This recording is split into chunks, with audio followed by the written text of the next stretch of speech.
যাক, মোহাম্মদ সাইফুদ্দিন এবার জাতীয় দলের মূল স্কোয়াডেই আছেন। নেট বোলার হিসাবে গাজী আশরাফ হোসেন লিপুয়ের নেতৃত্বাধীন সিলেকশন প্যানেল তাকে ট্রিট করেনি। ওয়েস্ট ইন্ডিজের বিপক্ষে সর্বশেষ সিরিজে যেটা করার কারণে অনেক অনেক প্রশ্নের জায়গা তৈরি হয়েছিল, এবার তা না হলেও প্রশ্নের জায়গা কিন্তু কম নেই। মাহিদুল ইসলাম অঙ্কন, রিপন মণ্ডল, জাকের আলী অনিক, শামীম পাটোয়ারি, এমনকি সৌম্য সরকার, কত কত প্রশ্নের জায়গা রয়েছে আয়ারল্যান্ডের বিপক্ষে সিরিজের জন্য ঘোষিত প্রথম দুইটা ম্যাচের স্কোয়াডটাকে নিয়ে। সেই প্রশ্নের জায়গাগুলো কি? বিশ্বকাপের আগে এটাই তো বাংলাদেশের সর্বশেষ সিরিজ হবার কথা, যদি না আর কোনো সিরিজ বাংলাদেশ ক্রিকেট বোর্ড আয়োজন করতে পারে। এই সর্বশেষ সিরিজে যেই দলটা প্রথম দুই ম্যাচের জন্য ঘোষণা করলেন লিপু ভাইরা, সেইটা কি আসলে আরেকটু বিতর্কমুক্ত হতে পারতো না? প্রশ্নের জায়গাগুলো কি আরো একটু কম হতে পারতো না? মোহাম্মদ সাইফুদ্দিনের ঘটনাটা নিশ্চয়ই আপনাদের মনে রয়েছে। ওয়েস্ট ইন্ডিজের বিপক্ষে সেই ওয়ানডে সিরিজ চলাকালীন সময় টি-20 স্কোয়াড ঘোষণা করা হয়েছিল।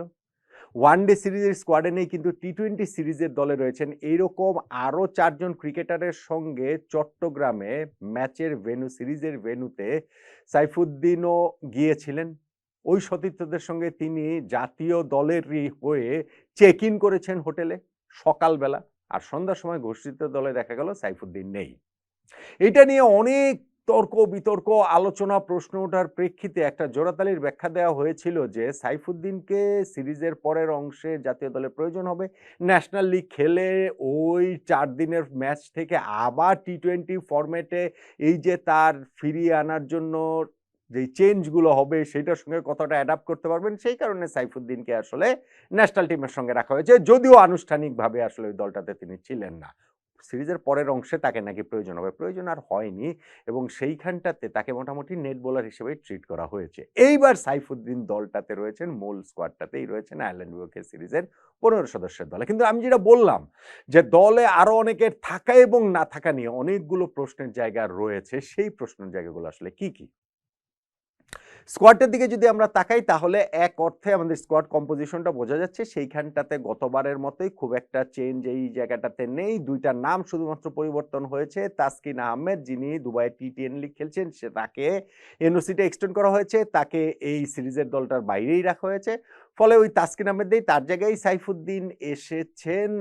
আর শামীম হোসেন পাটোয়ারি, তাকেই একমাত্র বাদ দেওয়া হয়েছে সর্বশেষ সিরিজের স্কোয়াডটা থেকে। সেই জায়গাটাতে মাহিদুল ইসলাম অঙ্গনকে প্রথমবারের মতো টি-20 দলে ডাকা হয়েছে।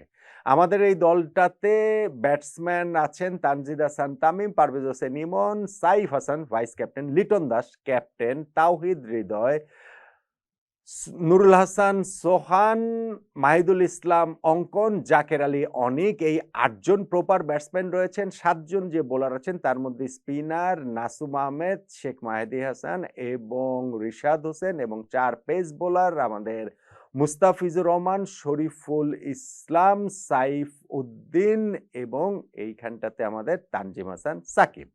এই হচ্ছে গিয়ে 15 সদস্যের স্কোয়াডটা। এবং আমি যেটা বলছিলাম থাকা এবং না থাকার অনেকগুলো প্রশ্নের জায়গা রয়েছে, সেগুলো কি কি? ধরেন মাহিদুল ইসলাম অঙ্কন, তাকে প্রথমবারের মতো টি-20 দলে ডাকা হয়েছে কিসের ভিত্তিতে?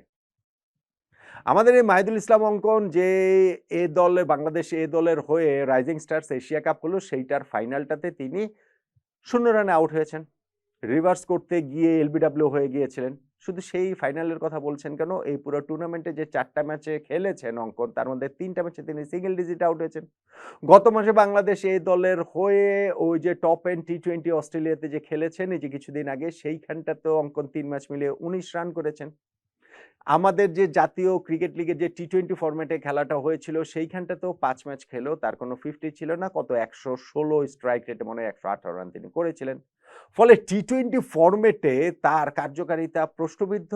ওইটা যে আসলে গত বিপিএলটা তার খুব ভালো কেটেছিল নিঃসন্দেহে, কিন্তু সেই বছর খানেক আগের বিপিএল ভালো কেটেছিল, এবং তারপর এই এতগুলো প্রতিযোগিতায় সুযোগ পেয়েও খুব একটা যিনি ভালো করতে পারেননি, তাকে আসলে এই ওয়ার্ল্ড কাপের ঠিক আগে আগে কি কারণে জাতীয় দলে প্রথমবারের মতো ডাকা হয়েছে?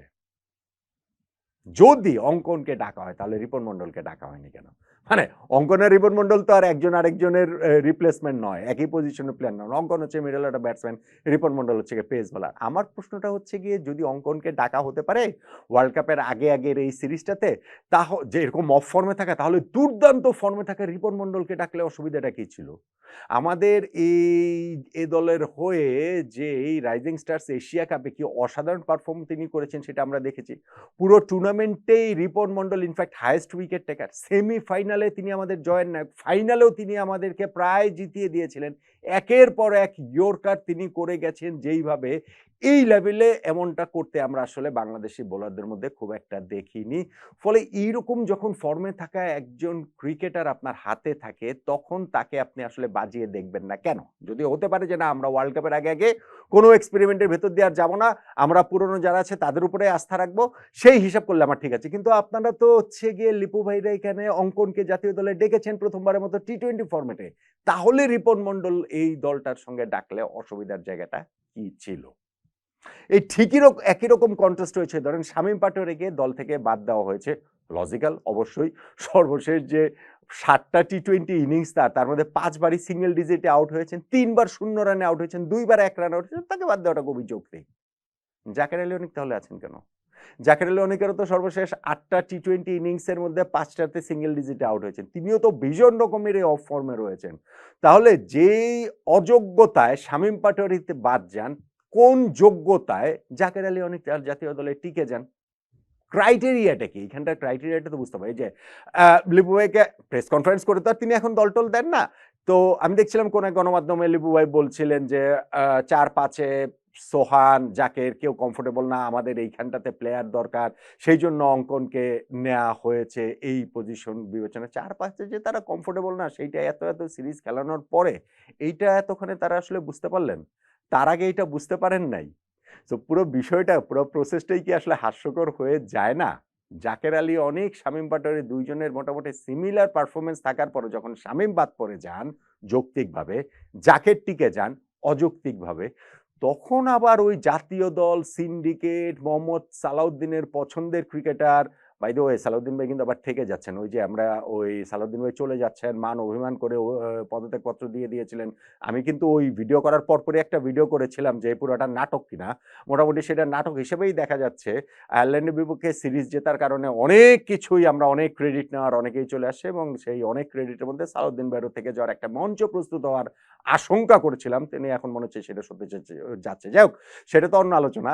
সো ওই শামীম পাটোয়ারি বাদ গিয়ে জাকের আলী অনেক টিকে যান সেই সালাউদ্দিন সিন্ডিকেটের অংশ হওয়ার কারণেই। সেই প্রশ্নের জায়গাটাও কি আসে না? ধরেন আপনি সৌম্য সরকারের কথা আমরা বলি যে বিভিন্ন বৈশ্বিক টুর্নামেন্টের আগে সৌম্য ন্যাশনাল টিমে চান্স পেয়ে যান মোটামুটি কিছু না করে, কিন্তু এইবার তিনি যে বাদ পড়েছেন সেই বাদ পড়াটা আসলে খুবই অন্যায় ছিল, ভীষণ রকমের অন্যায় ছিল। ওই তার যে ফর্ম ছিল সেই ফর্ম যদি আপনি বিবেচনা করেন তাহলে তাকে বাদ দেওয়ার কথা না। তাকে যখন আবার নেওয়া হয়েছিল অনেকগুলো টুর্নামেন্ট মানে দ্বিপাক্ষিক সিরিজ টিরিজ শেষে, সেই আফগানিস্তানের বিপক্ষে সিরিজটাতে ভিসা জটিলতার কারণে জাতীয় দলের সঙ্গে যোগ দিতে পারেননি। অথচ এরপরে ওয়েস্ট ইন্ডিজ বিপক্ষে সিরিজে তাকে নেয়াই হলো না। অথচ এরপরে এই আয়ারল্যান্ডের বিপক্ষে সিরিজে তাকে দেখাই হলো না। ভাই আমি একটা কথা বলে রাখি, যদি আমাদের এই বিপিএল হয় তাহলে দেখবেন, এবং আরো নানান তারলে গোলে নানান ইকুয়েশনে সেই 2-2.5 মাস পরে যে ওয়ার্ল্ড কাপ, সেই ওয়ার্ল্ড কাপ টিমে আবার দেখবেন সৌম্য সরকারকে আবার নিয়ে আসা হতে পারে।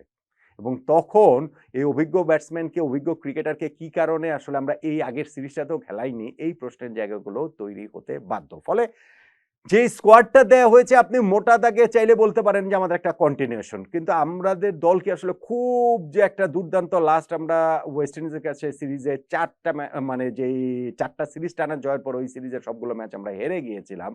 ফলে এইখানটাতে ন্যাশনাল টিম টি-20 ওয়ার্ল্ড কাপের আগে লিপু ভাইরা যে স্কোয়াডটা দিয়েছেন সেই স্কোয়াডটাতে মোহাম্মদ সাইফুদ্দিনকে রাখাটা ওই গতবারের বিতর্কটার এক ধরনের ক্ষতে প্রলেপ ওইভাবে আপনি বলতে পারেন, কিন্তু একই সঙ্গে প্রশ্নের জায়গাগুলো শেষ হচ্ছে না।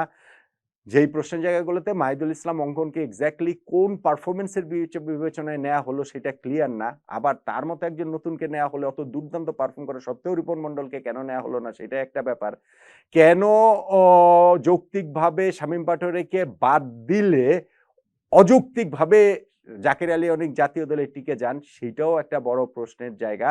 সৌম্য সরকারকে এইখানে যে সুযোগটা আবারও দেয়া হলো না, সেইটাও আসলে আপনি প্রশ্নের মুখে দাঁড় করাতে পারেন। বাংলাদেশে যে টি-20 স্কোয়াডটা ঘোষিত হয়েছে, সেই টি-20 স্কোয়াডটা আমি জানি না যে সেইটা আয়ারল্যান্ডের বিপক্ষে সিরিজ জেতা, ম্যাচ জেতা সেইটা আসলে অবশ্যই গুরুত্বপূর্ণ টি-20 ওয়ার্ল্ড কাপের আগে। কিন্তু ওভারঅল এই স্কোয়াডটা বিতর্কমূলক একটা স্কোয়াড আমাদের এই লিপু ভাইরা দিতে পারলেন বলে আমার তো অন্ততপক্ষে মনে হচ্ছে না।